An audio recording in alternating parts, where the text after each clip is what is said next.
Lah jenengan niku sak mbah kula lho. Wah, yo piye iki sing ngene iki? Ya bener. Yo pas yo sak mbahmu ning yen kene iki ning panggung ngundange aja tuwek-tuwek. Muga yen aku mbok undang kong sing arep nanggap wedi ku aja-aja tak gareng tak tanggap sesuk mati. Ampun to. Amin. Hei.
Saiki ayo seneng-seneng. Lah iki maksamu apa padu? Kosek to iki. Iki lho, sampean takon ngancani genduk wedok iki lho. Sapa? Umi Hafifah, numpak sepur ngancani Mas Gareng. Yuk, tetes.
Boros ya iki.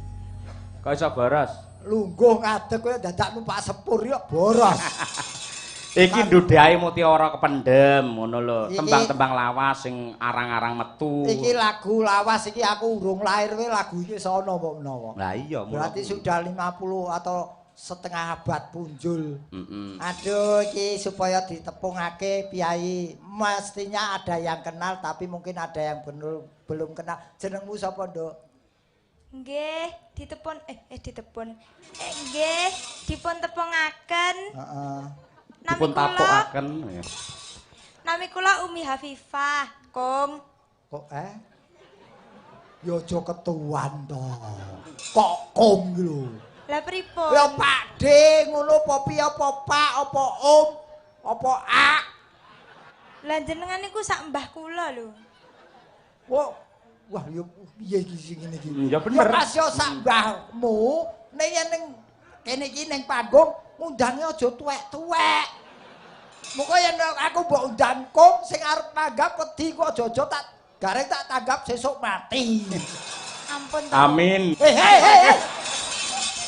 Gareng wayang kulit. Amin. Ngono aja tuwek-tuwek. Pakde. Nggih, Kong. Iki bocah iki anggere sik wong ngene iki calugu iki ilate kekunci anggere kong ya ora apa-apa. Wong nyatane aku wis tuwek tenan. Omahmu ndi to, Nduk? Kula saking Pulung Ponorogo. Oh, cedhak. Ngendi gone? Kemeruh iki. Kidul kono. Kidul iki ndi? Kidul iki ndi? Kono. Pundi, ngriko to, Pak? Lah nggih terus diongkek mriko. Oh, ki tunggale. Tunggale mone madu pranane tak inggokke rono. Lah iya. Nggih ayo Pulung Ponorogo. Nggih. Kok iso nderek Mas Cahyo mungkin penonton semua ingin tahu kok iso nderek Mas Cahyo ki momone piye? Apa kowe iki kos? Apa kontrak? Apa maune kepiye? Kowe iki apa maune ngabdi? Apa piye wis ngono wis? Kula riyen ceritane nggih namung nyumbang. Mboten sengaja riyen niku. Ora sengaja. Nggih. Nyumbang piye maksude? Anu pas mantene Cahyo karo Esi kowe nyumbang. Mboten, pas Apa? Pak Yoyo niki ngasta wonten lapangan Ponorogo. Wah. Kula anu nusul. Kula nonton wayang ngoten. Terus kula ten bapak kula diparingi napa niku? Apa? Ten bapak kula Piye bapakmu napa? disuwunke napa niku kertas ten bakul kacang ngoten niku lho. Kok Terus ditulisi. bakul kacang mbok jak munggah panggung. Mboten. Kula nyuwun kertas ten bakul kacang. Diapake kertas iki. Ditulisi ten bapak kula. Heeh. Umi badhe niki nyumbang aku ngeten iki ngoten niku. Allah, mbok kowe bapakmu kuwi gawe surat kayak dalange ngono. Nggih, Dadak bakul ngoten niku. kacang bareng mbok jak iki apa? Leh, tanpa nek bakul kacang surate ya ora mlebu ning nggenku kuwi. Oh, kuwi sing surate iki mergo kertas bakul kacang. Nggih. Terus nyumbang kenal Pak Cahyo. Nggih. Pak Cahyo. Pak Cahyo. Aku marai wingi bar melu kakangnya iki lho. Iya. Terus ning saiki sekolah. Nggih, Ning ndi, Nduk? Alhamdulillah kula sampun ketampi wonten ing isi Surakarta. Mahasiswa anyar. Nggih. Ning isi. Nggih. Kok ngono aneh. Nggih. Kuwi dapurmu elek-elek ya dosen lah kuwi ngonoan iki lho. Lah iya padha. Aku RT kowe dosen. Ya sinau sing apik ya, Nduk. Nggih, Kong. Aja kesusu kegodho wong lanang sih. Nggih. Ya. Wong anggar kesusu kegodho lanang kok karire ndak mandek. Nggih. Wis dipacar rung? Sampun. Oh, ya wis. Ya ben normal bocah nggih semangat sekolah kok ya. Tiwas tak handrem iki kampase ora ono blas. Menika kunjuk dumateng Mas Cahyo Kuntadi, kula nyuwun tembang Langgam Ali-ali kalian podang kuning tuwin dawanipun. Kula ingkang mbau reksa lapangan tertanda Sorohita. Nggih. Oh nggih, matur nuwun. Ugi menika saking lha iki Pak Bak, Mbah No Kulit Magetan. Lah iki tenanan iki. Iki asli kudu macamu tenanan nadyan wong ora tau nonton kirim surat. Saking Mbah No Kulit Magetan. Gending pepeling kagem Ki Cahyo lan Mbah Trima Mas Saipul Mas Gareng mampir reng iki lho. Mampir pundi? Lah iki diampirke karo Mbah No Kulit iki lho. Kulawange tutupan terus kok. Mampirke wong. Nggih, Mbah No sanes wedal. Kagem bocange kula nyuwun gending Grajakan Banyuwangi katur dumateng Ro Pandemen Mayang Desa Bangunsari. Nggih. Saking apa iki? Sinten? Fugak Yu motor Delopo. Nggih. Nggih. Oh anu Mbak Esti, Mas Jae. Nggih. Wah, nggih matur nuwun Mas. Waduh, dulur lanang iki. Mbah nuwun. Ugi saking menika kagem bucange kula nyuwun gending Nyidam Sari saking kula Buyatmi. Warung Dapur Kidul SD nggih Bangun Sari matur nuwun. Buyatmi. Niku Nggih. podang kuninge rumiyin. Nggih niki kondange Ratu Podang Kuning anak kula siji niki. Nggih. Bawani nggih Mas. Nggih no dikompliti no nggih. Ya Nduk. Nyun sewu Pak Dalang. Apa? Saderengipun kula nembang, kula badhe matur. Apa? Kula badhe mengucapkan selamat ulang tahun kepada Kota Madiun. Kabupaten Madiun yang ke-454. Ya maaf toh. 454. Semoga Madiun tambah berkah. Semoga Madiun tambah jaya selamanya. Mliginipun dumateng Pak Kajimbing. Jenengan tasih kemutan kula mboten, Ora, Pak? ora. Aku sing jawab ora. Kedahe nggih tesih jenengan riyen nate lho, Pak, pas hari jadi Kabupaten Madiun nyawer kula. Pas kebaya kula ijo, mbok menawi mengke nggih nyawer Bocah malih. iki pinter ya. Bocah iki pinter arep ngemis we melipir lho. Nduk, lek ngono kuwi sing kena elek aku. Nah, mergo wong semene ngerti lek kowe iki anakku. lah kowe kok njaluk. Jaluk lek nganti diparingi Pak Kajimbing aku ya jalukno pisan. Rombongan kere lho. Oh, lah iki sing sindane kere, dalange mandor kere. Iya. Ya ora apa-apa wong jenenge tali asih kok. Tali asih, tanda tresna kak. Ya nduk dibawani ya. Ya coba podang kuning ya. Nadyan wujud temong peksi. Aku dibukai penonton. Kula ngeten iki mboten maca tulisane delok duite iki pira iki. Waduh. Kok ora tembus iki? Nggih. Kawita lining branta. Bocah yen halus sing ngene. Piye? Bocah ya halus, nyuara halus, tumindak halus. Aku biyen kenal sinden sik bocah ya ning suarane atos. Agar diundang dalam Pak Dalam. Kowe diundang aku apa Pak Gareng? Iya. Ono biyen sinden biyen kuwi. Heeh. Terus dipek dalang mbuh ora ngerti aku. Wah gayane. Ngapal gareng mbiyen ya nalika kuwi karo aku pas saingan dhewe ngesir mbiyen dadi ya. Sir jane tak sir arep tak entuke pakmu malah. Kok aku ngesir kesi iki piye? Bojomu galake ora umum kok. Wah anger nesu mek. Aku ngerti ndek wah gareng ulang tahun Ibu Kesi rekane kok sepatu. Oh. Itu mbok aja ngenyek. Aku kok nukoke sepatu kesi bojoku dhewe cekeran lho. Kok senengane kok aja buat isu to. Waduh. Sing halus ya sayang. Waduh. Nggih, Kong. Bongko kowe. Sajake pacare nonton iki. Halus manis nangsa make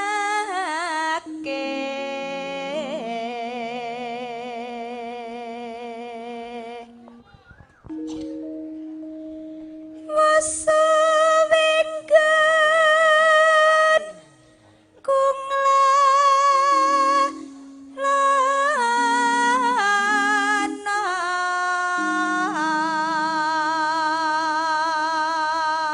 Nunanu golek isi podang jenar. Hah,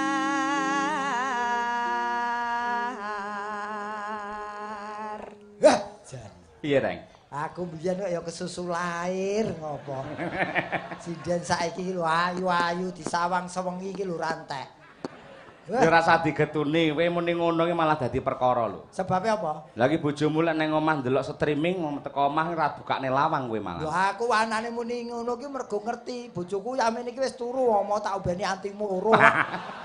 Wong kok senengane. Aku nyawang kok ngene iki semangat lho. Takono sing geder tejo ki. Sing geder sono ora. Sapa ki sing geder ki? Sapa? Hah? Oh, Dao.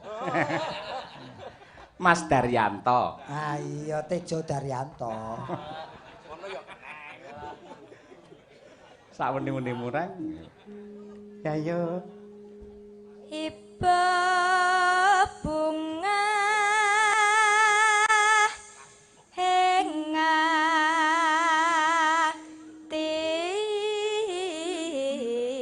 hengatiku.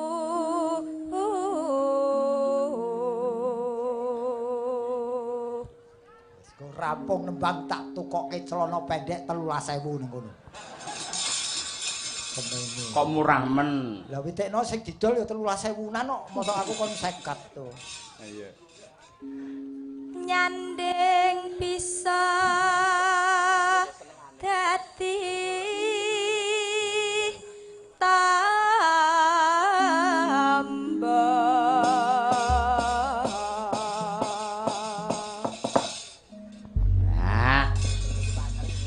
Dipun lajengaken podang kuning. Podang adalah burung, kuning adalah emas. Semoga Kabupaten Madiun mampu terbang menuju zaman keemasan. Oke. Terus Esa amat sarwi ngoceh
mangsaku kok angel. Piye? Ngoyak kendangan saiki iki angel. Dioyak wong nyapa lho dioyak barang kendange ning panggung kono ora ngale. Maksudku kembangane. Oh, kembangane. Kendangane biyen iki kendange mung dlah tak dlah. Saiki dudak du dadak du. Niki nderek mangayu bagya hari jadi Kabupaten Madiun ingkang kaping 454. Nggih. Niki apa to tegese satan? Pun nuansane niki lho Mas. Napa? Kok nganggo taruh biru putih. Lah iki aku sinau karo kowe iki. Lah iya. Biru kuwi bisa rukun dadi penggaliane Pak Bupati, Pak Wakil Bupati, kerukunan dalam bermasyarakat warga Kabupaten Madiun itu sebagai tonggak dasar menjadikan Madiun saya hebat, saya kukuh, saya bakuh. Ini ngomong lancar ngene kok ora payu dalan iki. Payu kowe iki ora tau ngerti kok. Lah ora tau ngejak aku kok salahe. Padune, lah salahe larang. Kowe tak padane gareng cilik piye? Prasudi. Kowe iki biru terus Putih. terus. Putih niku tegese suci. Nggih ta? Suci. Suci. Suci. Ngerti suci? Kowe kok lak datane Swan Suto sudah suwer. Ora, suci itu adalah bersih. Jadi kesucian warga Madiun insya Allah membawa Madiun lebih hebat, lebih kukuh, lebih bakuh. Tak goleki werna sing angel. Apa? Abu-abu. Kuwi artine apa? Kuwi anger iso rokokku sak pak glepeken. Abu-abu.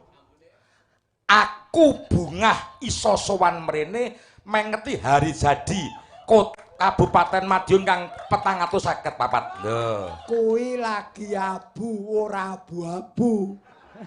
Aku ngomong abu-abu. Ayo iso ora? Hei, Tak cabut.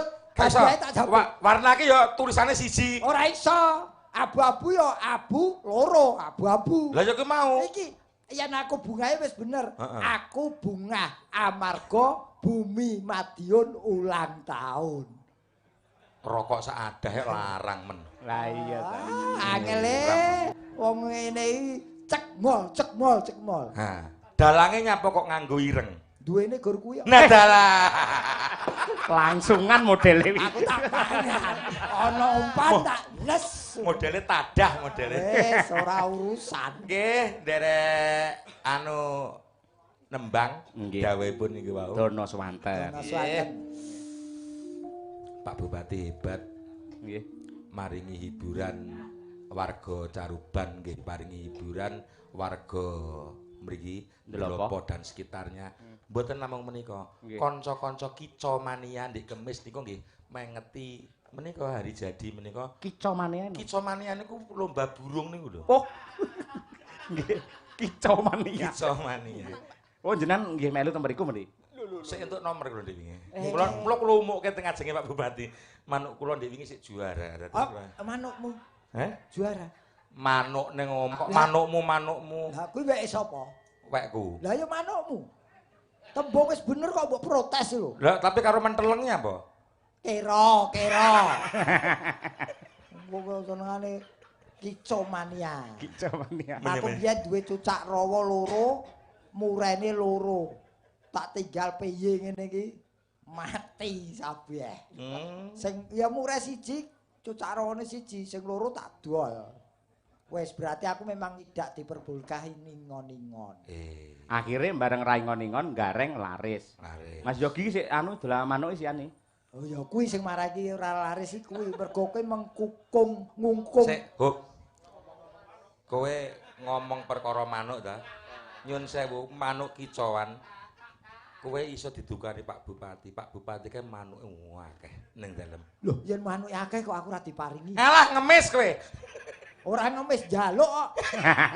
Kok perkara ora laris. Nembangmu kapan? Loh, Tejo wis ninting ket mau lho. Tejo.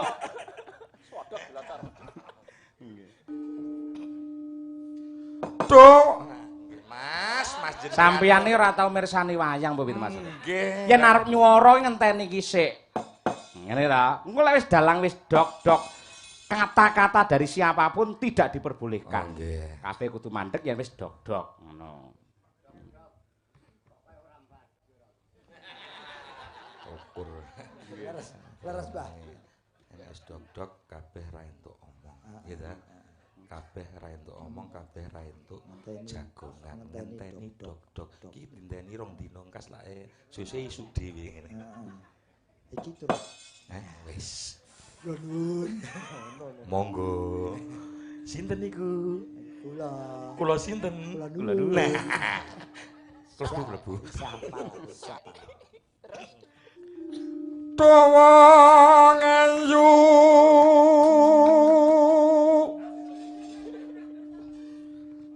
pujaning ati. Sumpah iki kaya Pak Rusman Suwargi. Asli iki mau Gatotkaca. kaya Pak Rusman Suwargi Gatotkaca Sriwedari. Kaya ngene wong nandhang asmara. Wah, karo sone kata wis judul iki. Nggih. Apa to awakku dhewe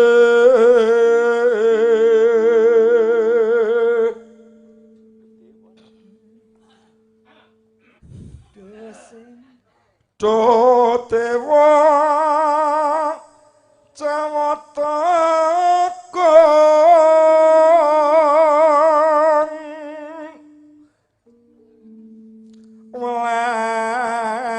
welas sombreng awak mambi. Pak Marno krungu suarane Pak Bak muni. Ulelelelelele. Jare timasan jare Pak Marno. Standarte. Besok kapan katakan cecer lan wong ayu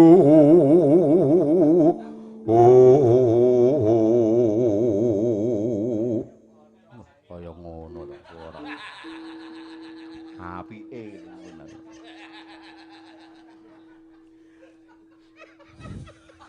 tak umpamakna nakoda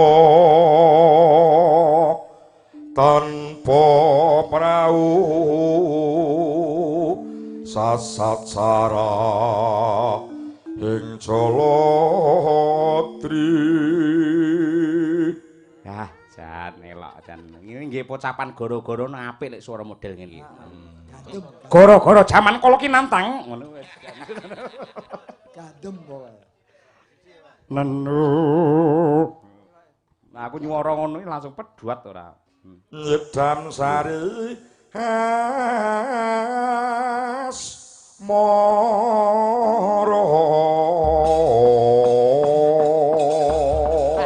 Enak, moh. Karin tetekane dledek. Lho, niku ben rada kendhu. Ciriwanci. Lha wegina mati. Sor meja ana ulane. Jok gelo wis dadi carane. Purwodadi kotane. Nggih, sing dadi bukti nyatane. Iki lho gambarmu. Kudu kuwi Mas. Kudu kuwi Mas. Ora serok lah sodel kae Mas. Ya ampun Mas. Ya ampun. Aku yo saelingku Nggih, sampun. Sembah nuwun nggih Mas Yogi. Niki jane jenengan mboten kedah lenggah. Niku lho tak ngaturi sing nembang genduk Birgita ya, Nduk. Nggih. Nggih. Ngancane Mas Gareng mriku ning kotane dhewe ning Wala wilayah wis suwe dhewe. ra tau kepethuk wong ayu, tak kei wong ayu. Wah, nggih. Brigita. Yo lagi jenenge wis angel to ling ngucapke Brigita. Pripun Pak De? Brigit. Bir. Bir kita. Oh, Birgita, ora Brigita. Ora, bir kita. Jane kowe iki candi to kok jenengmu angel. Kediri. Oh, Birgita. Kota tahu. Kota Wah, tahu. Mula nyunyur kaya tahu niki. Gitu. Mempur. Mempur. Lho, kula sadian tahu lho Pak De. Kula sadian tahu ten Semampir. Iya.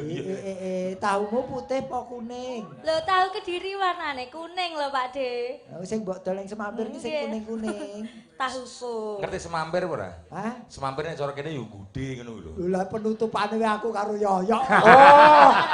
Ya wis Kowe lho, kancane wis do mulih sik mubenge kuwi gareng lho. Nggih. Ya Nduk, Birgita diaturke Nyedam Sari. Ya.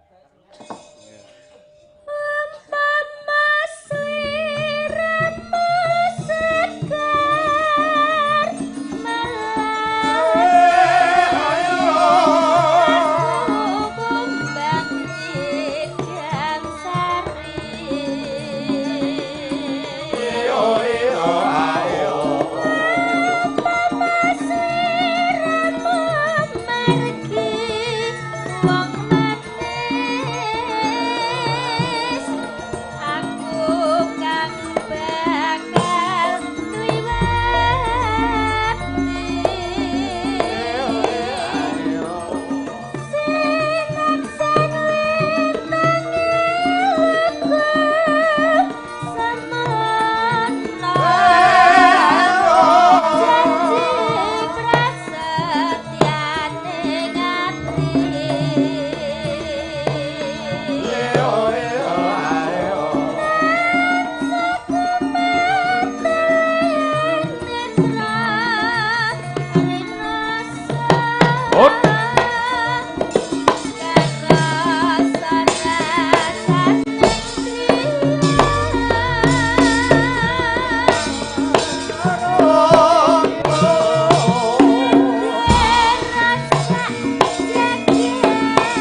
Lah ngerti ngene jane tak usulke Pak Bupati, dadi Gareng karo Bagong sampe dandan Bagong tenan kudune.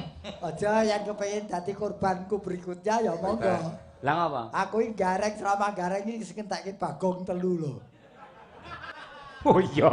Iya. Ambarawa. Oh iya. Terakhir kuwi Barawa aku ora arep gawe Bagong neh tinggal meneh aku mare yo. Ora sida berarti. Nggih, ampun Mas. Semar. Yo. Malah nyanyi Sarmadi. Kok Jamrut. Jamrut iki wayang kulit disemari, Jamrut.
Terima kasih. Brigita Utagalung. Nggih. Ayo ngatek-ngatek. Ngatek kok to, Nduk, kan diarani Sinden Nuralimpoh. Ngono ayo. Minong iki dikangeni wong barang ora ngerti. Sapa sing ngangeni? Yang Inggris ki dikangeni wong ora ngerti. Aduh, aku wakil saka bocah pokoke iku tak kandhani. Kene sayang. Jan. Nggih. Abu-abu. Delalake anggere wis arep duwe KTA kartu tanda anggota ku delala kok ya setel kene abu-abu ya abu-abu. Iki nuwun sewu niki Bapak Ibu nika kala wau Umi sampun iki naminipun sapa, Dok? Winong sapa? Nimas Ayu Winong Nawangse. Cah saiki lho, sindel jenenge apik-apik men lho. Biyen sederhana ning cepat diingat, Ngatirah, Tantinah. Lho kuwi lak Tugini, Semar Bagyo. Sumar kok Semar. Lah yo anake Semar Gareng iki piye? Oh iya, ya kena. Cah ndi Nduk kowe sayang? Tulungagung. Tulungagung Ponorogo Tulungagung. Kowe sapa, Nduk? Cah. Sapa? Kula laras, Mbah. Ki padha tunggal iki kong kae Mbah. Ya wis ora apa-apa, laras apa? Sepel apa Slendro? Laras Fitriana Sari. Fitriana wah katos ya. Wonge atos. Takono cah endi kuwi? Kowe bocah ndi, Dok? Nggih Banyu Urip. Banyu urip iki ngendi? Banyu Urip Jeruk Sawit Gondangrejo Karanganyar Kulon. Oh, ya wis. Oh, anu. Ki asline ki cah Wonogiri. Oh, Wonogiri ta? Oh, ning pindah karo Mas Dalang Aang kuwi ning kuwi ning Karanganyar. Oh, kowe Wonogirine ngendi? Alah kon desa. Loh ya desa kuwi tetep dia menjadi sebuah kebanggaan. Kuwi kelahiranmu desamu ngendi, Nduk? Kasian.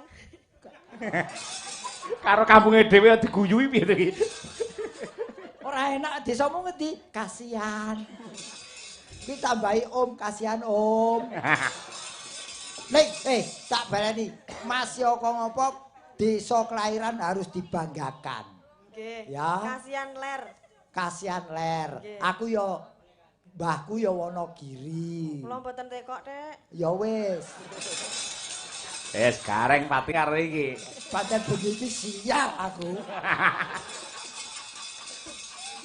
Saniki nyaturi pundutan kaya sing dikersake Mas Yoyo, apa wae lagune Mas? Perahu layar. Perahu layar. Terus gambang suling aja dipleroki. Medley. Oke, medley.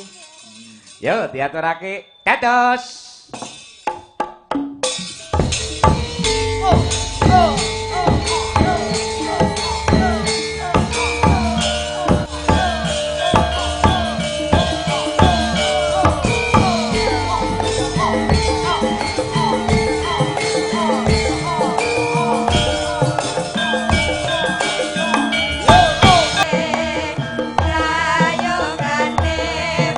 Gambang suling.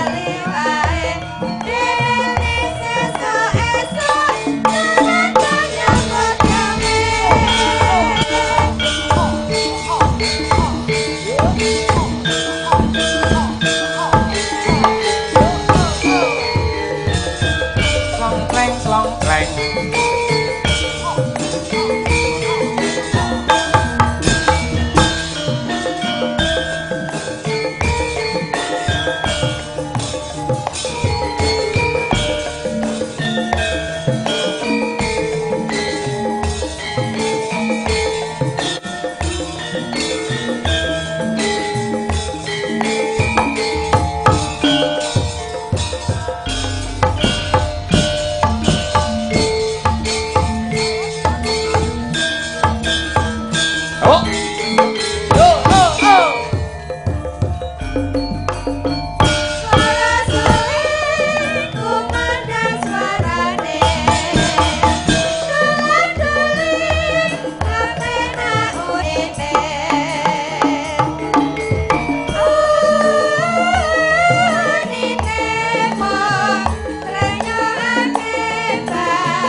Aja dipleroki. Yo.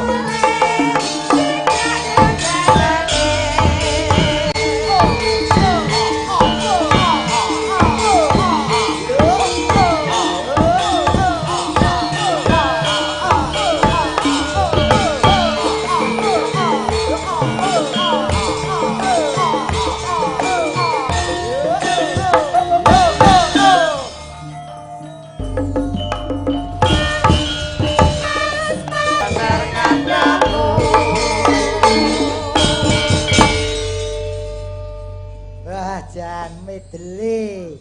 Bung sinambung lagu telu dadi